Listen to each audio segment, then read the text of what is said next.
Am I the jerk for banning my fiancé's best friend from our wedding because she's spent years openly ignoring me and treating me like I don't exist?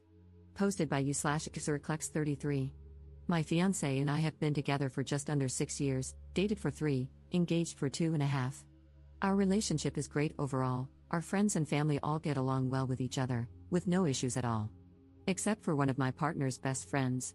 This best friend has never liked me and has seemingly had it out for me the entire time.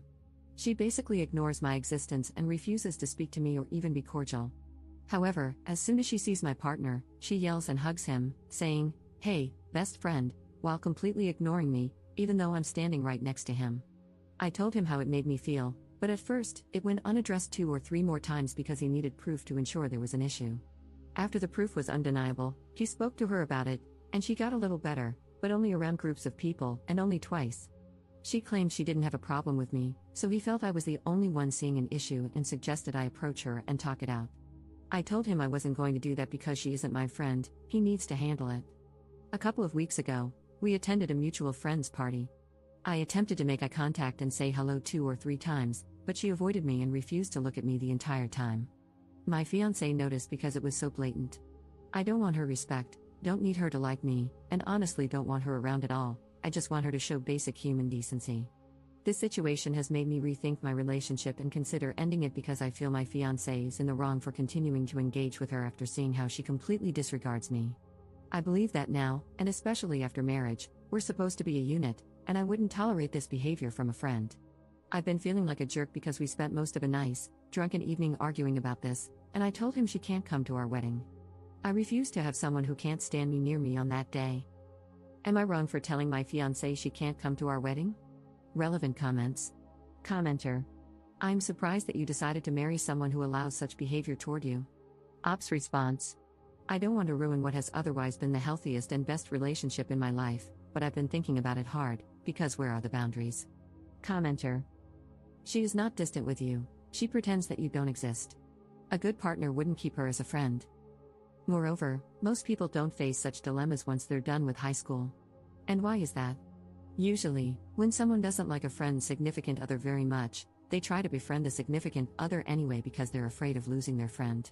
If there's really no compatibility, they tend to avoid the significant other, but they don't become openly hostile to avoid losing their friend, unless they have a real reason to dislike the significant other. Ask yourself, 1. Why does your significant other accept the way his friend behaves toward you?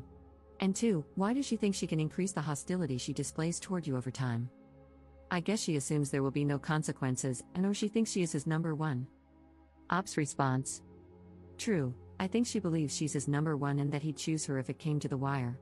She acts very much like a high schooler, and that's something I can't get jiggly with. I don't know why he's accepting of this behavior. It definitely made me suspicious at first because I was like, what the hell is wrong with you? Why aren't you defending me?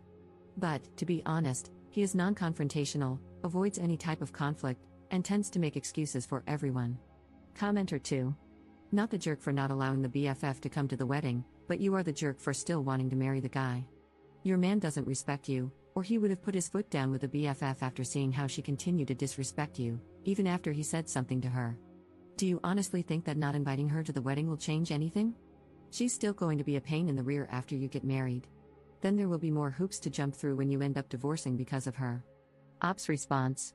Wow, that was an unexpected twist. You're right, though. I've been seriously evaluating our relationship and how this one thing is jeopardizing it. I don't want to give it up, but it does come across as disrespectful and doesn't present a unified front. Update 1 month later. The comments on my original post opened my eyes and made me realize that, despite this being the healthiest relationship I've been in, it doesn't mean it's actually healthy. We've had a couple of conversations about this issue, which mostly consisted of me saying it bothered me and him saying I was the only one who cared. A couple of things helped me realize my breaking point. 1. I asked him if he would be okay with our daughter's future partner treating her like this, to which he got flustered, shut down, and said he didn't want to talk about it. I left it alone. 2. He said he didn't want to end his friendship or do anything to jeopardize it because what if we break up?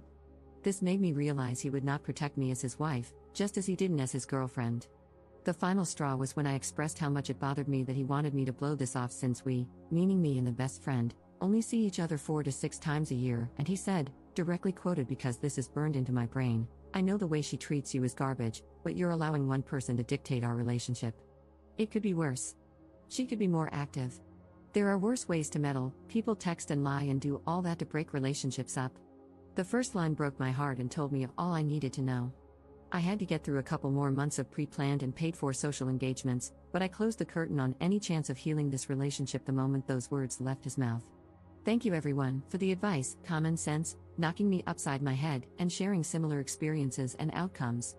I'm going to go to therapy and redefine what a healthy, balanced, and communicative relationship is. Edit. The pre-planned events aren't wedding or engagement related. We share a home and need to divide assets, pets, and a custody schedule. Additionally, we have vacations planned with a mutually shared friend group. My boyfriend is not part of that group. I appreciate the concerns, but I need to plan things out a little more. There will be no second chance. To those who keep saying they're screwing each other, probably. When I first brought this up, he became stressed and kept emphasizing how horrible it was that I thought he was sleeping with his best friend, without addressing the actual issue. I don't care to know or confirm. Edit 2. We are not getting married or continuing our relationship. For those thinking I'm using the pre-planned events to justify holding out, absolutely effing not. Our relationship was dead the moment he admitted she treated me like garbage and basically shrugged it off. As a note, I never asked him to cut anyone out of his life. I simply asked for basic greetings and acknowledgement during the rare encounters with his BFF. This hasn't happened, aside from a couple of begrudging times. Edit 3. I tried asking him the "what would you tell your daughter to do" question. He answered that if she loved her partner, she shouldn't care about outside people. Additionally, he said he was tired of talking about it, felt he'd done all he could, and didn't want me to bring her up anymore because he was over the conversation. I told him our relationship is done in September, when our lease is up, etc., apologized for bringing it up, and asked if he wanted to be alone for the evening. Thank you everyone for helping me realize I wasn't asking for too much. I really thought he was the one for me, but I wasn't thinking straight. I'm tired, and I want better for myself. I'm okay with being alone. I appreciate you all. Have a good night. Second update 2 months later. I originally posted about how I told my fiancé his best friend couldn't come to our wedding. She pretended I didn't exist, and he did nothing to address it. My ex-fiancé did begin to make an effort to include me and ensure I was acknowledged during group events, even though we had already separated. Throughout the summer, we had many conversations, not in hopes of reconciling, but mostly to make sure he truly understood the cause of our breakup. While drunk, he apologized for his messy and toxic friends, said he needed to reevaluate his friendships, and apologized for bringing them into my life. He changed his tune in later sober conversations. I was met with continued excuses and my point of view and feelings being brushed off. This isn't that big of a deal. I don't want to talk about it anymore. I have friends who have done worse. The explanation and insight I received is that the best friend was a side piece, knowingly, to a different dude for about 7 to 10 years. The guy had a baby, bought his baby's mother a house and car, and basically got married, all while stringing the friend along. As a result, the best friend has since always asserted herself as the most important woman in her male friends' lives. All in all, I'm just going to go to therapy, heal, and move on. I'm starting piano lessons soon and taking a language class to pass my free time. I'm also focusing on cooking again and moving my body. I'm planning to lose about 40 to 50 pounds. Thanks everyone for commenting, offering solutions, and sharing alternative points of view, including those who felt I was making a big deal out of nothing or thought I was trying to make her be friends with me. I never wanted that. I felt crazy for a while, but I'm thankful for the random strangers on Reddit confirming I'm not. Relevant comments. Commenter. God, that friend sounds horrible. She knowingly helps someone cheat for a freaking decade, then decides she has to be the most important woman in every male friend's life? Who the F would want someone like that in their life? Enjoy your life without her in it. Ops response. That's what I said, but I minded my business. Apparently, the side piece relationship meant she was just the other woman, technically, but he wasn't actually dating anyone. So, I don't know if it's cheating, but still, I wouldn't want that for myself. No self-respect. Commenter 2. I'm really glad you're leaving this mess behind, Op. Go no contact with that whole group of friends who thought it was acceptable for your ex and his BFF to treat you the way they did. Enjoy all life has to offer now that you're living for yourself. Breaking up is painful, but what lies beyond is a life of color and joy that wasn't possible before. Op's response. I am no contact now. Nothing to say or hear, especially not the excuses. Thank you, I'm hoping to see you in color again.